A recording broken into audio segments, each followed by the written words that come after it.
بسم الله الرحمن الرحيم. طه ما أنزلنا عليك القرآن لتشقى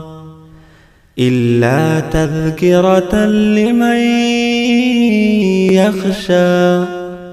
تنزيلا ممن خلق الأرض والسماوات العلى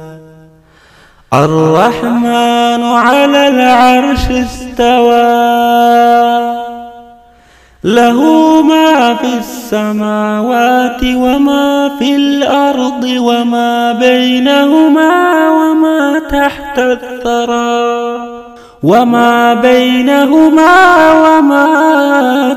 الثرى وإن تجهر بالقول فإنه يعلم السر وأخفى الله لا إله إلا هو له الأسماء الحسنى وهل أتاك حديث موسى إذ رأى نارا فقال لأهلهم كثوا إني آنست نارا لعلي آتيكم منها بقبس أو أجد على النار هدى فلما أتاها نودي يا موسى